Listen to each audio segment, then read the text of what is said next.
Well, it's that time of year again. People are hanging holly from their doors. They are putting up Christmas trees and lights. They're getting together with family, and they're getting ready for the closeout of 2017 and entering the new year of 2018.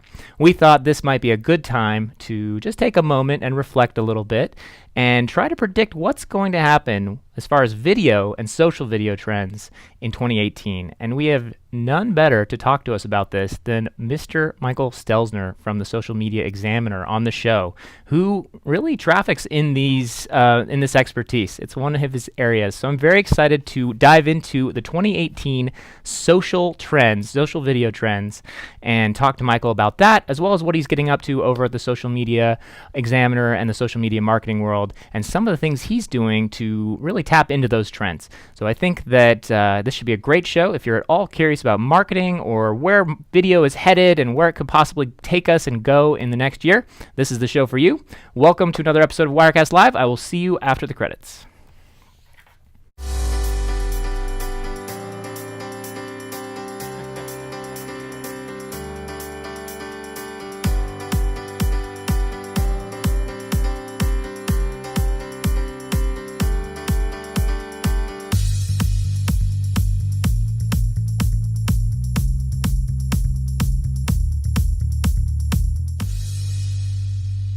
Welcome back to another episode of Wirecast Live. I'm your host, Andrew Haley, and I am the product marketing manager and product evangelist here at Telestream. My phone just fell over. And I want to welcome you to another episode of Wirecast Live. We do this show every Thursday at 2:30 p.m. Pacific time. We're in California. And you can subscribe to this show. You can get an email notification if you want, and you can also get notified on the social platforms we go live on. So go to this email address, or this website address, and sign up. We'll just send you one email letting you know who the guest is and when they're coming on, and you can join some of the couple thousand other people who have signed up to get notified of that.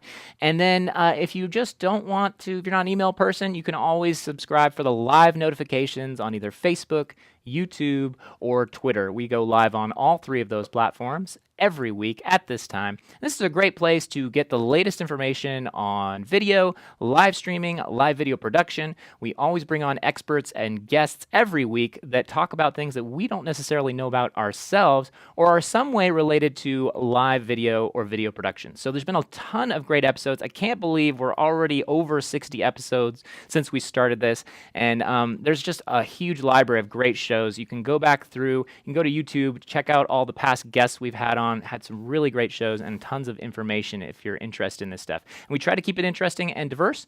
And of course, you can join in the chat on YouTube or on Facebook. We typically, the Periscope ones go by a little fast, so we don't tend to monitor those as much. But if you want to jump in on the conversation on either the YouTubes or the Facebooks, we would love to have you. And if we have some time, we'll pitch those questions to our guests or to answer your questions as well. All right, that being said, you probably want to know about what next week's show is, just so you can mark your calendars. We will be having Mr. Travis White on from NewBlueFX. NewBlueFX, if you don't know who they are and what they do, they make amazing title and graphics software, and we have partnered with them to bring that power into Wirecast, into the live production environment. It's very challenging to create live graphics for a live production, and so their software helps you do that and make them look professional. In fact, most of the things you see flying in and out of the screen that my lovely producer, Deborah Lee, is providing for us are generated through the NewBlue software.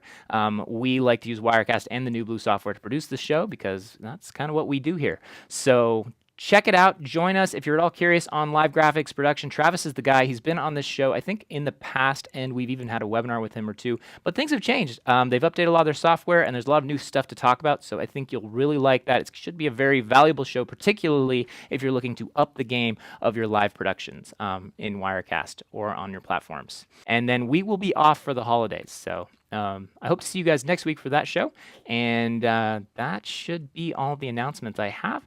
We should have some more upcoming news and some cool stuff to talk about next week as well.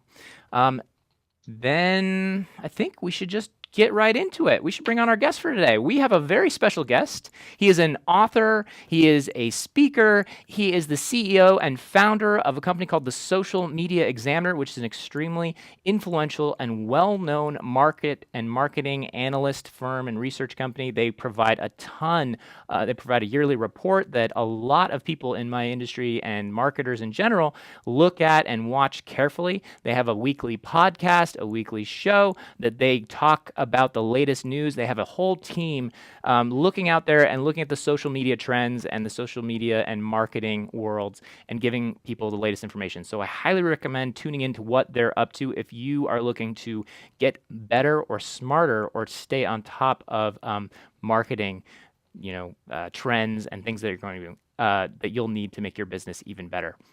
So joining me from his office in San Diego is Michael Stelzner from Social Media Examiner. Michael, welcome. Hey, Andrew. Thanks for having me, Thanks man. for coming on. And I want to just say thanks, first of all, for being here. I know you're a super busy guy. You have a lot going on. You're getting ready for a massive marketing conference that you guys put on every year called Social Media Marketing World. And I think you're trying to break attendance records there this year, right? We are. We always are. We always have big aspirations. So. And so I appreciate you taking time out of your busy day, and we'll talk a little bit about that at the end of the show and what you're doing there, and you've got some cool stuff that you're producing there. But for people who need a little background on you, can you explain? Just give us the 2-minute or less version of the life story. How did you become the guy when it comes to marketing expertise and market analyst research or marketing research? Simple story is in 2008, 2009-ish, I used to be a writer. I wrote a book called Writing White Papers, and I decided to survey a bunch of people, and I wrote this thing called the Social Media Marketing Industry Report, and everybody's like, oh, wait, there's an industry? And it took off, and then I proceeded to start socialmediaexaminer.com as a great experiment. That took off. And now we have, millions of people that are consuming all of our educational content, which is really focused on the how-to of social media marketing. So that's the short version of the story. And so you've kind of moved full time into running this company. And what is the mission goal of your company now? What is it that you're trying to accomplish? We're trying to be the trail guide for the social media marketer. Basically, we're the company that you look to when you're out in the jungle and you have no idea exactly how to handle the changes coming from Facebook or Instagram or YouTube or ... We're the ones that bring the experts to you. We're the ones that kind of point you in the right direction and give you the map and the plan and help you get where you need to go, which is usually, more traffic, more customers, more leads. And when you say social media marketing, I just want to be clear for folks that may not be as familiar with that term. What does social media marketing mean to you? Social media marketing is basically, it covers all the social platforms. So every social platform you can think of: Twitter, LinkedIn, Facebook, Snapchat. It also has pretty wide umbrella. Content creation also tends to be something that we cover. So that means everything from the written word or blogging, the spoken word, podcasting, and video versions of that, which includes, of course, YouTube, regular video production, and live video production.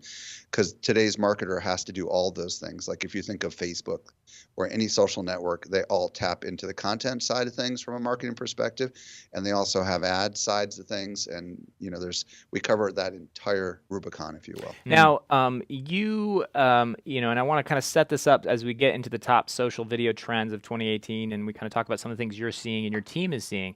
But talk a little bit about the process of being the high priests of these, these tech companies, and kind of reading between the lines and the features that they're releasing constantly, and they're all trying to compete with each other. How do you guys manage that? Because that's hard for anyone to keep on top of, and to really sort of, they say things, what they don't say sometimes is as important as what they do say. Well, first of all, we have every Thursday morning we have our news team meets. It's 4 of us that meets, and leading up to the week, we have all of our staff posting in a private group every conceivable news item that we can discover. And sometimes we find things that are not yet publicly, and we call them found in the wild, because we have a very large community that are always letting us know and tagging us when they find things. So what we do is we meet, like we met this morning, and we talk through all the news items that we're going to cover on tomorrow's live show. And then what we do is we kind of talk through them, we group them together, like the Snapchat new user interface is something we're going to be talking about on tomorrow's show. Messenger for kids, and what that could mean. That's the kind of stuff. So we just kind of, assimilate all of it, and then we invite guests on at the last minute. And we have a network of people that are experts in the world, like Mari Smith and many others, who will come on a moment's notice, just like a television show, and talk about these in short little 5 or 10 minute segments. Then we produce the show, and we get feedback from the audience, and that allows us to analyze the news. And then we couple that with the industry research that we do. Twice a year, we do 2 different research reports, and we survey like 5,000 or 6,000 people, and we ask them about what they've done in the past, where they're heading in the future, what their thoughts are on things. We take all that data, combine it with all the news data, and then combine it with all the analytics that we get from our own, content that we produce. And then it all kind of goes spinning in my head, and out pops insights. Well, it's really great. And I do like all the content that you're making. And I think it's really interesting that you guys, in your own way, are very much doing the same thing, CNN or Fox News or anybody who needs to comment on a real-time or near real-time event. You've got to just get on there, and you got to say what you know so far. And you might be wrong. You can always go back next week and correct things, but you need to be as close to accurate as you can. Quickly, in the chat, I want to quickly call out a couple folks here for joining us. Thanks for tuning in. Dave, really appreciate that, and letting us know that the video, there might be issues with the sync there. Looks like Paul want to say thank you as well. He says this show, always look forward to the show and the broadcast. They're always so informative, so thank you. Really appreciate that feedback. And then Benedicto, I want to say thanks and welcome. Looks like you're getting together with a couple folks in the chat room there to help solve an issue there.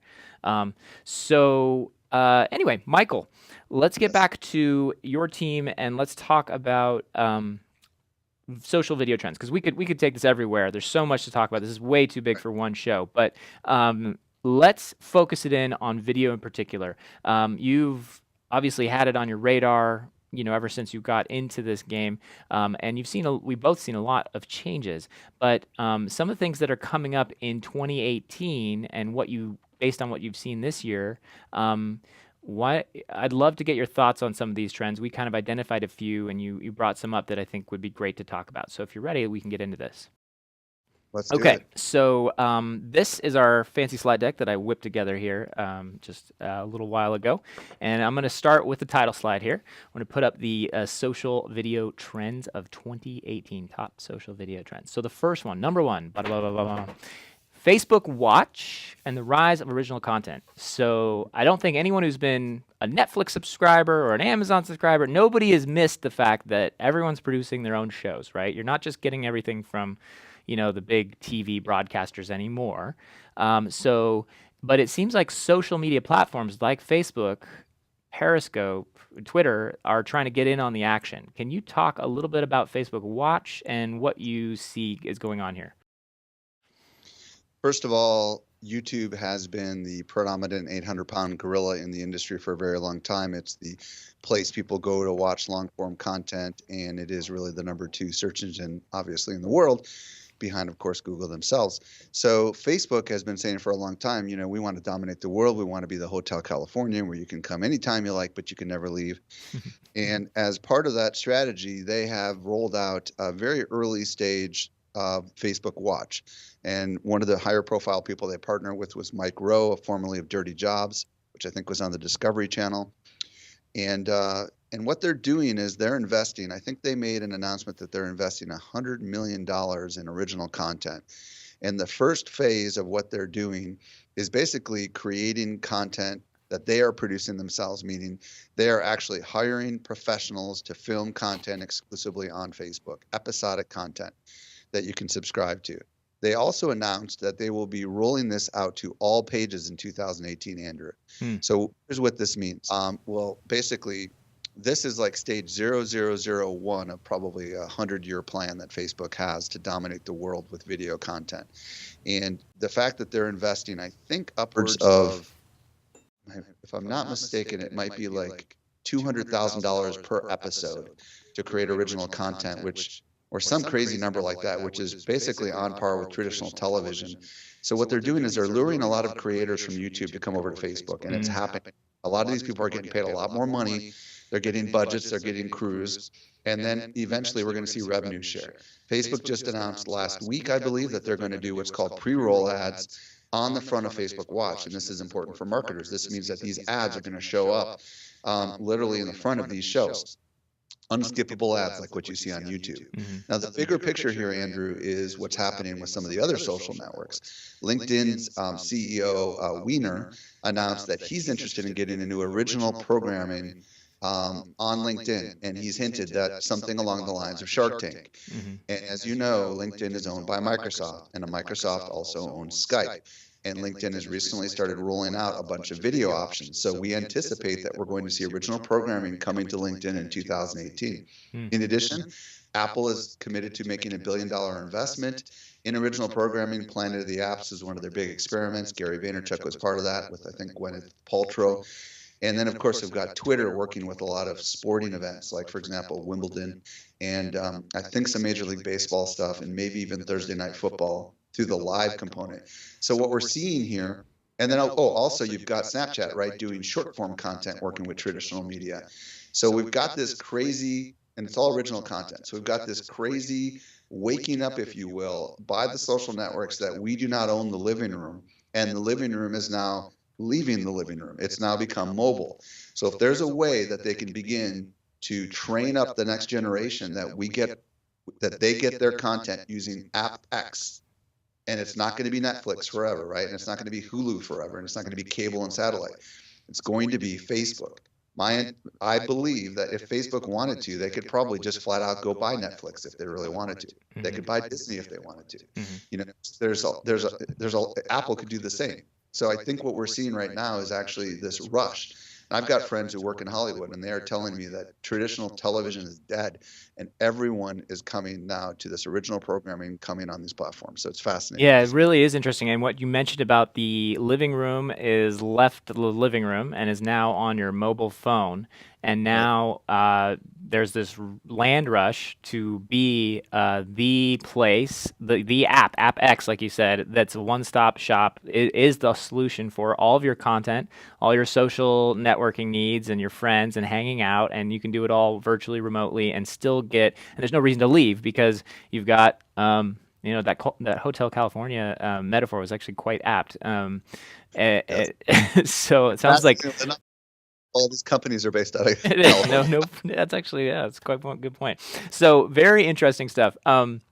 Okay, we have a lot to get through here, but I do think that is a very interesting trend that we're seeing, and you're pointing out that is rising in 2018. We'll only see more of that. So look for more Facebook original content. Look for more original content from literally every social platform out there. And if you are in the game of creating interesting, unique content, then maybe it's time to have some conversations and get an agent, right? Okay, so next up, Snapchat. Number 2, Snapchat and Instagram stories. This is kind of old news, but it's also new news. What's going on here? Well, it's not really old news because Instagram stories is changing almost every week. Okay. As a matter of fact, they just announced literally a few days ago that you can now automatically save your stories into the cloud. And you can also create highlights of your best stories, and you can kind of bookmark your stories. But the whole trend here is a vertical video trend that started with Snapchat, has worked its way over to Instagram, is now coming to YouTube. It's coming everywhere. And this is a completely new video trend, which is the idea of filming up and down instead of 16:9. And it's taking a lot of the traditional video people, and it's literally making them pull their hair out of their head because they've now got to either record in entirely new formats, or they've got to figure out a way to take their 16:9 content and make it work in 9:16. So what's great about it is it's raw, it's authentic, it is short, and it is unproduced. And that is a trend that I think you're going to see in the future, which is people producing simple, short stories that will allow them to build extremely fast and loyal followings. And we're going to see that across every major platform. And we may see it as one of the predominant consumption patterns. Instagram has 500 million out of their 700 million people consuming stories. So that's a huge percentage of their So audience. what this seems to me, and we actually have another slide later on that talks a little bit more about this as well, but this seems like this is vlogging 2.0. I kind of had something else as vlogging 2.0, but this might actually be sort of vlogging It is. 2.0 because Yeah. vlogging, we saw with the rise of the YouTube, that people would film themselves all day with a camera, they'd sit down, they'd edit it, they'd post it online. But this is more immediate, faster, more It's convenient. disposable. It's disposable though. That's the key component. You got to remember it goes away. So that's not really vlogging in the true sense. Now there is, of course, with Instagram, but the record is only for you. So it's kind of like vlogging. I think it's instead acclimating humans to just creating video content instead of text content. And I think that's where it's all That's a very good point. If it's disposable, if it wasn't disposable, then there'd be this pressure to produce more, to add more production value, to not make it raw in the moment and go. And then Correct. that's interesting. So I always never quite got why the disappearing content mattered so much, because to me that just seems annoying. I want a record of everything. But I understand that maybe if I'm a creator, maybe I don't. And actually, having done a lot of live content and a lot of video content, there's plenty of it I wish would kind of just go away. But this makes it so much more easier, and it's in the palm of your hand. Mm-hmm. Okay, good point. So next up, trend number 3, YouTube community tab. So we mentioned that Facebook is trying to come into YouTube space and be more searchable, more discoverable with video, basically be starting a YouTube Red competitor. Now, YouTube is waking up and doing the same thing and is coming into Facebook space and trying to add more community, more of like a Facebook wall to like YouTube. Can you talk a little bit about this or what you know about it? Yeah, it's extremely new, but it's going to be, I think, a growing trend in 2018, which is the idea that there is essentially a feed on your YouTube page where you can post polls, where you can put pictures, where you can put almost everything you could imagine on Facebook, the same kind of stuff. And it's just called the community tab. You have to have 10,000, as of today, you have to have 10,000 subscribers on YouTube to be able to do this. And I think what's fascinating about this is if you think of the average YouTuber, this is someone who takes a lot of time and puts a decent amount of production in recording a video. Mm-hmm. They edit it, they make it look good, and then they publish it.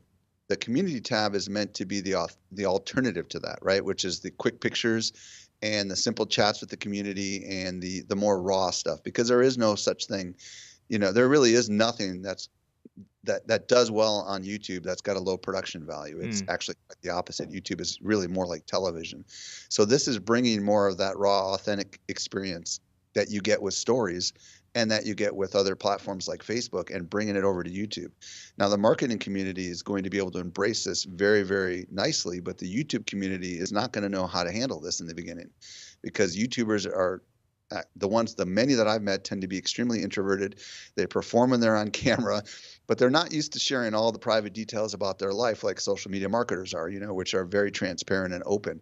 So the marketers who are excelling on other platforms have an opportunity to really advance their cause in the YouTube community, because they're used to creating all this variety of content, as long as they have the proper follower count on YouTube. So it's an exciting, interesting That's trend. interesting. So they will not, but to me, this just seems like, well, what's the difference between this and just maybe adding more options to the posts, right, below the video? Like, they already had a posting wall. It's just you couldn't add pictures, you couldn't add links and polls and stuff, but this being lifted up to the homepage of YouTube. Okay. This is the part. Okay, so these updates will be seen when you log into YouTube in addition to just the videos. Okay. And your community will get notified when you actually make updates to this. So that's the difference. It's not something you have to remember to go back to. It's something that you will be prompted. And I would imagine it will work its way into the mobile app as well. Right. So open the mobile app, you won't just see nonstop videos. You probably eventually will see a feed that looks a little bit more like Facebook. And that's Facebook's sort of secret sauce, which is, hey, what's so-and-so say to me? Oh, they like that picture that I did. Oh, there's comments, there's engagement, there's, there's social interactions, social platforms. So on YouTube, it's always been kind of one post, and if you don't remember, I think it's in your notifications somewhere. No, there's never been a community component to YouTube other than the comment section. So if you think about this, if this will allow people to share other people's videos onto their community tab, then all of a sudden YouTube has a share capability. Because right now, the only thing YouTube allows you to do is share outside the app or share into a private message. Yeah. Facebook's killer feature is the ability to share everywhere. And Right. that's why stuff goes viral faster sometimes on Facebook than it does That's on YouTube. very, that's a really excellent point. Every time I've ever shared a YouTube video, it's by email or text. Right. It says like I Right. have to copy the link and I share it and or I send it out on another platform, which is hilarious. So Right. that is interesting. Internal platform sharing. We'll see where this goes. 2018. Real quick, speaking a couple other people joining us that I want to say hi and give a shout out to. Vicky Lashenko, past guest on the show, so she's super excited for this episode. Thanks for tuning in, Vicky. Hope everything's going well there, the pregnancy and the babies. And next up, I want to give a quick shout out to Rebecca. Looks like you have a little bit, you need some help there. Rebecca, our team can definitely help you. Sounds like you have a live show you're getting ready for. So I hope they can help you with that. And then on our YouTube chat, we have Chicken Legs Productions. And he says, Bok, bok, bok, the party has arrived. So thanks. That's a very funny name right there. I like chicken. Okay, so we're going to move on to the next trend here. Try to get through this. The next one, and you kind of already hinted at this, native LinkedIn video. So again, this goes back to trying to get video on their own platform. The Microsoft acquisition of Skype and acquisition of LinkedIn. I mean, There's a little more to the story here. So yeah. Right now, you can only upload video to your personal profile on LinkedIn. And I believe it can be up to 10 minutes long, and that's the extent of it. And it automatically plays in LinkedIn. They're not yet available for pages, but it's coming, and it's coming really soon. And this will be very important for marketers because while a lot of individuals like, real estate agents and stuff might use their personal profile to do quote unquote marketing, a lot of us have pages with followings on LinkedIn. And if we're able to publish, because you think about how LinkedIn has a huge blog platform, right? That was one of the smartest things they ever did, which was to bring influencers on there and get them to start blogging on their platform. Now that they are owned by Microsoft, and Microsoft has this whole video technology behind the scenes that they own as a result of all the other things that they own, when they roll this out to pages, LinkedIn will now be an alternative to YouTube as well, but for native video content. So we're really excited about that here at Team Social Media Examiner. Like, we upload videos to my personal profile and then have to share them to our page, and it's just not an ideal situation. It's the same when Facebook first started that way. It was only with the personal profiles. But when it rolls out to pages, that'll be exciting, and I also believe that live video will be coming because it's just going to be a flip of a switch at that point once they get all that content figured out. So the fact that people are living on LinkedIn, the fact that LinkedIn now has live notifications where you'll see someone with a green circle next to their name, which means that they're live on the platform, is actually incentivizing people to hang out on the platform longer. And they're doing quite a few things to actually try to keep you there. So finally, LinkedIn. Finally, yeah, it's a bit. They were kind of the back, sort of the little brother. Yeah, the grandparents. That's a good way to put it. They were really the first, let's be honest. And what's interesting here is that so they've staked out their claim. You're on LinkedIn. It's a very important social network, but it's not the same as your Facebook social network, and it's certainly not the same as your Twitter social network. It's a professional video network, and one of the trends and all the market research that we've seen at Telestream clearly says that one of the rising sectors of video creation and video content and all that is the corporate sector. There's just a lot of need and a lot of production that happens in the corporate space, and that all needs to live somewhere, and it can't live on YouTube, and it can't live on Facebook. So it's got to go somewhere and get shared and used and consumed, and LinkedIn is the natural place for that stuff to be when it comes to anything related to the business world. If Facebook's probably your living room, then LinkedIn's definitely your office. Yeah, and think about they own lynda.com too, which is one of the largest repositories of video training on the planet. So when you think about all the different properties that are under the Microsoft umbrella, and you start thinking about how Microsoft really owns the corporate world, I would not be surprised if they start rolling out lots of interesting integrations between all these things. We're already beginning to see that. Like in Outlook, you begin to see the LinkedIn integration directly into Outlook. So we're just seeing all sorts of interesting cross integrations that people have never really even thought through, but Microsoft clearly did when they bought LinkedIn. It's a smart move. All right, so next up we have for our next trend, we have this is the fifth. We have one more after this. Live call-ins. So we've seen this become a thing in the last year. We started, on as Wirecast users, we've seen a ton of our customers want to produce high-quality call-ins. Like Vicky Lashenko is a great example. She and this show is another great example. We love to have call-in. We love to interview guests and switch back and forth and produce that all on the fly as we go. We haven't yet experimented with a call-in show where we open up the lines and have people actually video call into us and we just take questions and interact with people. But we may actually try something like that soon. But we've also seen this feature get implemented in other apps as well. We've seen it in Instagram, we've seen it in Facebook, and we've seen a number of other solutions implement this. And that's one of the reasons we implemented the rendezvous feature. Can you talk a little bit about this trend and who's the latest to add this? Yeah, so Facebook was really the first to offer this, and we're talking within the last 6 months, maybe 9 months, where you could be live on your mobile phone and you could see your friends, and then you could click on them and they could join you in a split screen kind of environment. And it's a technical challenge to sync all that together. It is. And up to this point, you could only invite people in. Recently, in the last month, Instagram with Friends came out, where you could also invite a friend to come on split screen. One of you is on the top, the other one of you is on the bottom.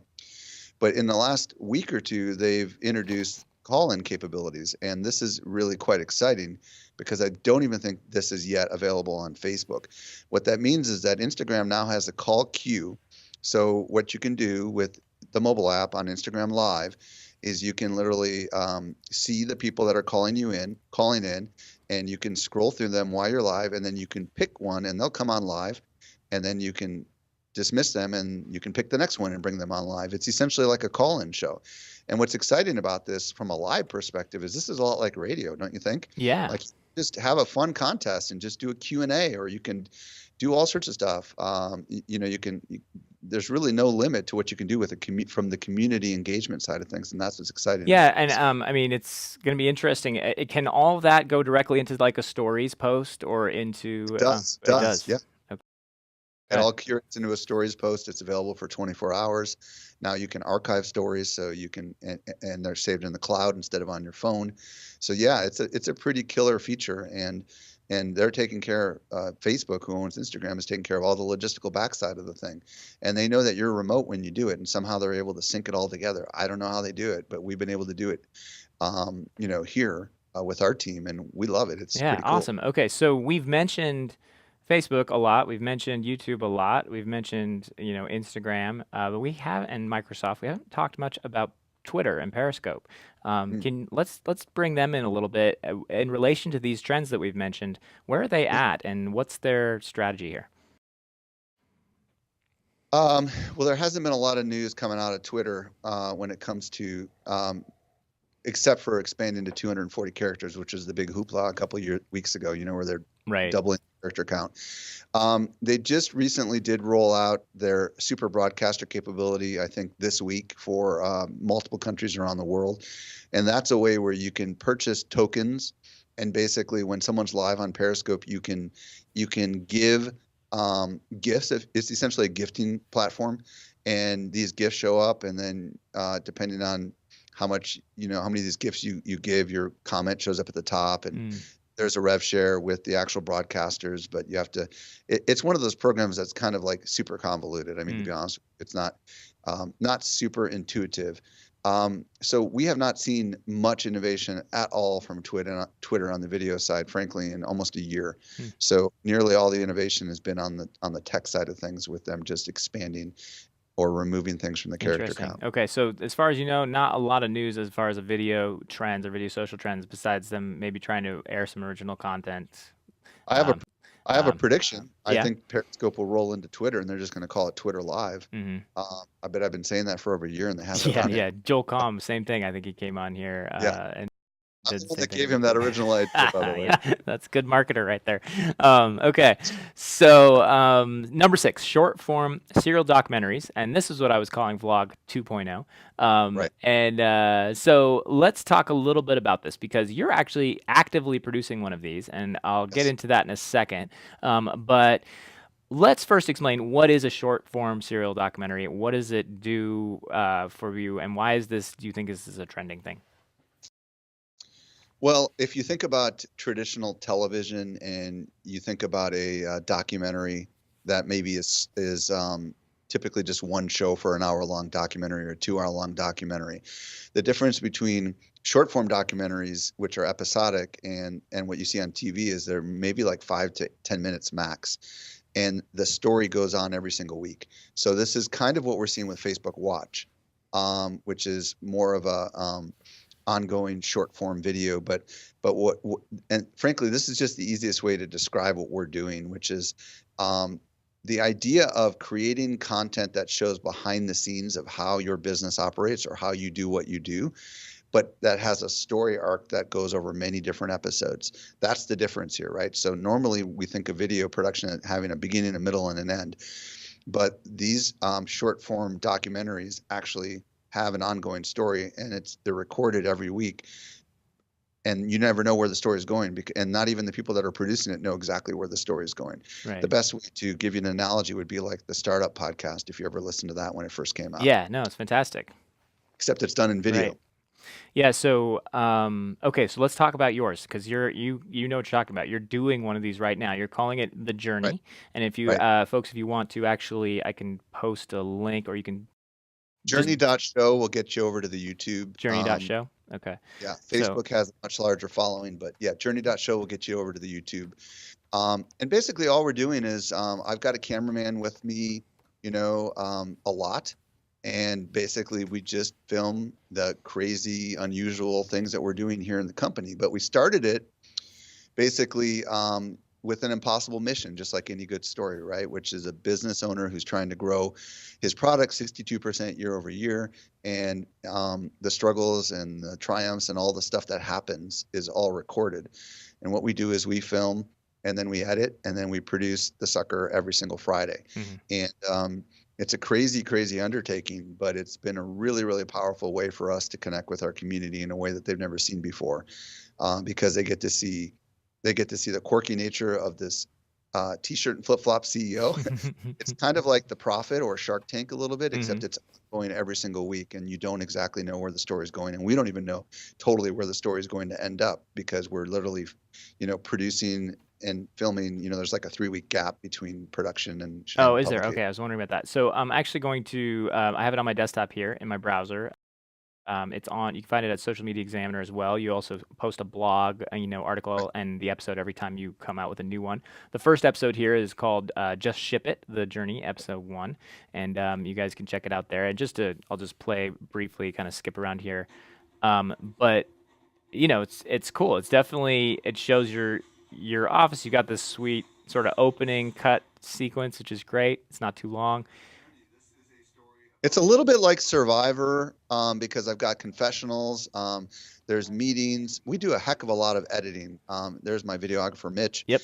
And it's a crazy undertaking to do it, but I don't know, we've got somewhere between 12,000 to 25,000 people that watch it every single week. Hmm. And for us, that's really powerful. And it's really content marketing at its core. Because if you look at that t-shirt, Yeah. I'm wearing a Social Media Marketing World t-shirt. Right. And I'm actually talking about the product that I'm trying. My goal is to take the conference to a certain number of attendees. And no one knows, including me, if I'm going to make it or not. And that's what makes it to be such a good story. Yeah. So the core of the whole thing is just to have a story arc that kind of goes from episode to episode. So, not to give anything away here, but are you planning to end season 1 when Social Media Marketing World happens? Is that the sort of the finale? Yeah, so the idea is that in the end of March, which is the conference is in February February 28th, 28th to March 3rd, right? 2nd, March 3rd? 2nd. Yeah, so the last episode will probably run somewhere at the end of March, Mhm. and that's when we'll end season 1, and by then we will have been, I don't know, 30 or 40 episodes. Yeah. We've already got over an hour of content, and we have people coming in like episode 10 drops tomorrow. and people binge watch the whole darn thing because each episode is like an advertisement for the whole show, and it's just been incredible what's happened reading this. Totally true. I got into it. I was getting prepped for this interview. Wanted to see what you were up to recently, so I checked back in. I watched one episode, then I watched another, then I watched another. It was good, man. I really love it, and you're great. Your pacing's great. You're ending on good hooks. Do you have any rules for the show? Like anything? Yeah. What are some rules for you? Well, this is good for anybody who wants to produce video. We learn as we go, by the way. So in the beginning, I just said ship the damn thing because we need to get it out. Right. That's why it's called ship it in episode 1. But by episode number 3, we kind of got our cadence. And what we learned is that at the beginning of each episode, we find some sort of drama in the last third of that episode, and we show about 4 seconds of it, just to get someone to want to keep watching through to see what the heck that was about. Like, for example, in one episode, one of my employees has to fire a contractor, and she freaks out and her head drops down on the table. And I say, you're the one to do it. And everybody's like, oh, I got to watch to find out. Then at the end of each episode, we have a cliffhanger on every single episode, starting, I think, in episode number 2. And the cliffhanger is some sort of interesting something, and then we just cut it short and we say to be continued. Right. And it just gets people like wanting to watch the next week's episode. Yeah, it does. It's very omission is the key to everything. Selective omission. So in order to create a good show, you have to cut out almost everything that doesn't matter, and that is a very time-consuming process. I personally spend 3 to 5 hours a week sitting with my videographer, editing it down to the final product. But it's fascinating, and I love it. It's a very creative process. There's a lot of work. How so it's obviously the danger here is that the lines are going to begin to blur between reality and like false drama for the show. There is nothing scripted, Mike. We literally walk into offices unannounced. Nobody knows I'm coming. There's some stuff that we just don't show because we want to protect the innocent. It's way worse than it looks, Andrew. Yeah, that's good. In its acting, it's all real, and finding that you're like playing to the camera, playing to the situation a little bit, that people might be over not being completely themselves. When everybody acts, we cut it. Like, let's just be real here. I mean, the good news for me is that I've been doing a live show now for 2 years. I've been doing a podcast for over 5 years. I've got a master's in undergraduate in speech, so I know how to communicate. I know what goes into good content, and it's really all about just capturing it, and it's what Gary Vaynerchuk calls documenting. So really all we're doing is we're documenting. We're not scripting anything. The only thing we're scripting is possibly like these story arcs. Like we have to come back to some of these things. So my camera might ask me, where are you at with this? You know what I mean? And we'll decide include it or don't include it in order to keep that story arc going through it. So you do have to kind of circle back and address something in a previous episode once in a while on purpose because you need to keep that moving, that thread forward. But other than that, you're just documenting. In our business anyway, so it's just a question of tapping into what we're doing already and making sure we want to carry that storyline. And I would imagine most of the editing, the show creation is really done in the editing room. So you've got a lot of boring moments, a lot of boring footage, and then you try to find the. Yeah, and I try. I'm naturally kind of quirky and funny, so we take our outtakes and we put them all throughout the whole darn thing, which people love, which is something special. You probably have noticed that. There's some really weird stuff that I do. Normally, that's the stuff you see at the end. I just said stick it in the middle, man. Yeah, it's great. It's great. That stuff. And we try to get them to laugh, at least once per episode. All right, so I need to see this on Facebook Watch next. That's the hope, man.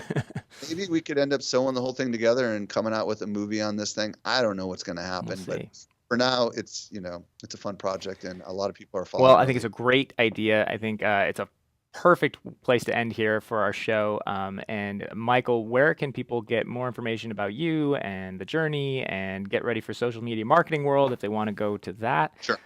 Socialmediaexaminer.com. Go there. You'll find absolutely everything. You'll find the journey, you'll find the conference, you'll find a lot of free content, great podcasts, our live show, the whole thing. It's all there. So check it out.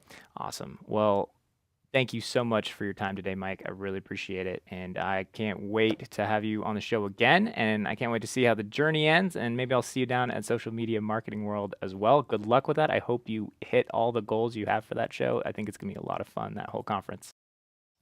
Thank you, All sir. right. Well, we'll see you next time. And again, thanks for coming on the show. So that was Mr. Michael Stelzner from Social Media Examiner, the guy behind Social Media Marketing World, an expert marketer, clearly knows what he's talking about. Him and his team are keeping on top he and his team are keeping on top of the trends for 2018, and I think he's really spot on about some of that stuff. So we'll keep an eye on it. And if this helps you in your business or your marketing efforts, please, I'm glad. Let us know. Leave a comment and definitely reach out to us. And hopefully this was helpful. If there's other types of stuff that you want to see on the show, please send that. I saw someone in the comments say they want to find out more about Wirecast 8.2. We just shot a bunch of video content around that, so we'll be putting out some tutorials. I will also be doing a live university episode on that probably tomorrow. We'll see soon. So you'll get lots of information on that. And if you want to get more of this show and you want more of Wirecast Live, you can find us here every Thursday, 2:30 p.m. Pacific time, except when we take breaks for holidays. And you can sign up at our email list, and we will send you a email letting you know what the schedule is and who the guests are. So go to telestream.net/WirecastLive, sign up there and get notified. Join the several thousand other people who are doing that, and we would love to have you on our list. We won't spam you. You can also find more resources, including the tutorials I just mentioned, which will be up soon, at the resources page at telestream.net/resources. Head over there. It's on the screen now. And you can follow us on any social platform, most of them. Not too big on Instagram, but Facebook, YouTube, and Twitter are great places to find us and get notified, or tweet at us and get support and help. I saw some of you definitely had some issues you wanted to get some help with, and that's what we're here for. So thanks for tuning in. Really appreciate y'all being here. I'd like to thank our partners for making this show possible. Every week, there are so many of them, but they are amazing, and we couldn't do this without their technologies as well as our own. So thank you to all of them. Once again, thanks to our guest, and thank you to you, our viewers. We'll be back next week with another episode in which I will be interviewing Travis White from NewBlueFX, and we'll be talking all about live video titles and what's going on with their software there, and how to make your productions better with live graphics, animated titles, transitions, and so forth. So tune in, check it out. It's going to be fun. Happy holidays. We will see you next time.